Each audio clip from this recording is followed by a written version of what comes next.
श्री राम महादरबार के अंतर्गत हजारों भक्तों के द्वारा हनुमान जी महाराज ने कृपा की, लेकिन आज तक कोई एक भी व्यक्ति ऐसा खड़ा नहीं होगा जो कहे कि हमने महाराज जी को 1 लाख रुपए दिए। महाराज, मेरा एक सवाल है जो मुझे काफ़ी सालों से मैं पूछना चाहता था महाराज लोगों से। जी, आप उन महाराजों से थोड़ा अलग हो।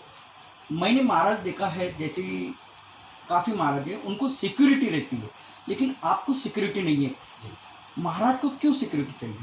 बहुत सुंदर है। देखिए, दोनों दृष्टि है, आध्यात्मिक लौकिक। जो सिक्योरिटी की चर्चा की वो लौकिक व्यवस्था है, तो उन महात्माओं के भाव रहता होगा कि सिक्योरिटी इसलिए रखना है कि लौकिक दृष्टिकोण से लोग अगर जैसे मान लीजिए किसी को प्रेत बाधा है या कोई शक्ति का प्रभाव है, उसे तो हम शक्ति से ठीक कर सकते हैं, लेकिन अगर किसी को गर्राट चढ़ो, मान लो उसे आवेश आया, क्रोध आया, तो उसे शक्ति से कैसे संभाल पाएंगे? उसे क्रोध वाले को क्रोध वाला ही संभाल पाएगा।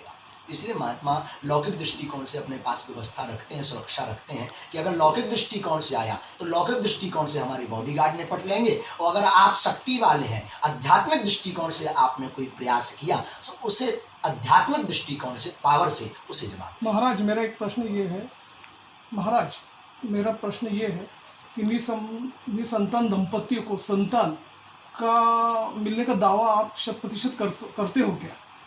सबके लिए नहीं कहा जा सकता, लेकिन अगर हनुमान जी ने लिखवा दिया तो 101% उसमें कोई शंका नहीं। बहुत से ऐसे भक्तगण हैं जिनका महाराज के ऊपर में विश्वास उठ गया है, जिस तरह से घटना है आज की इसके बारे में अब क्या कहूँगा? हम आज के बारे में यही कहेंगे कि जिन्होंने भी ये क्रियान्वित कार्य किए हैं, जिन कार्यों से आपके मन में कोई इमेज बनी है, बिल्कुल बात सही है। आजकल पाखंड बहुत बढ़ गया, आप बिल्कुल अपनी जगह सही है। बस एक विचार करिएगा कि सत्य स्वीकार करिएगा, सत्य को परखिएगा, सत्य को अपनी कसौटी पर तौलिएगा, और जब आपको लगे कि नहीं बागेश्वर धाम में सत्य है, तब आप सत्य कहिएगा।